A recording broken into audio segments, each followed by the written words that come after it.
Good afternoon, everyone. Here's the latest advisory from the National Hurricane Center on Hurricane Erin. Still picking up forward momentum, moving towards the north-northeast at about 18 miles per hour now. So this system is booking it out of here. Pressure up 7 millibars from this morning up to 952. So continuing to see it weaken.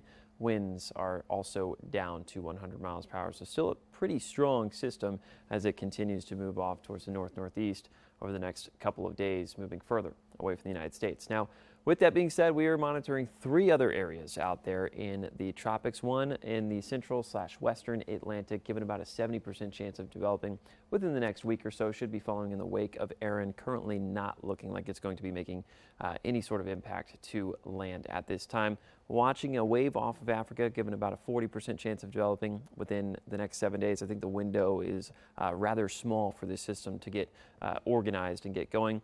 And then this area right here, only given about a 30% chance of developing. You see how small that system is, also moving off towards the east. So no worries in terms of the tropics. They're just trying to stay as relevant as possible right now as we get closer to the peak of hurricane season, which occurs on September 10th.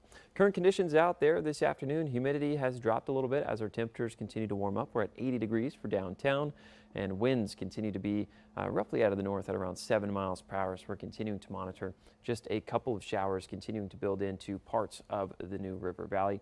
Just a handful of sprinkles building in, but the coverage should start to build in once we get closer to about that 4, 5, 6 o'clock time frame, where we are anticipating more shower and storm coverage to continue building in. So let's have a look at that. Futurecast by 3, 4 o'clock, continuing to show that flow out of the north, perhaps even the northwest around 4 o'clock. Now, the main divider for where we're going to be seeing rain is roughly the 220 corridor. You see showers and storms developing right along that area. Areas west will likely see about a 40 to 50% coverage. Areas like southern and eastern parts of the New River Valley, probably about a 60 to 70% coverage. But if you're over east of Bedford, east of Lexington, east of Smith Mountain Lake, odds of you seeing impactful rain this afternoon, this evening are pretty slim. So don't count on any rain chances. But if you're in western Franklin County, western Roanoke County, Henry County, odds are in your favor for some showers to be building in close to your neighborhood this afternoon.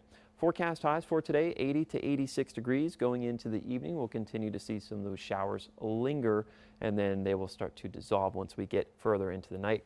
Tomorrow, we kick off our Friday right around 66 degrees with some patchy fog out there. And then moving into the weekend, the next couple of days, we've got an area of high pressure that builds in just to our east, keeping our temperatures a little bit on the mellow side. And then by Sunday, we have another big time sweeping front, which pushes all of this moisture out of the region. So we start to cool down and dry off as temperatures go from 84 today to about the upper 70s by the middle of next week.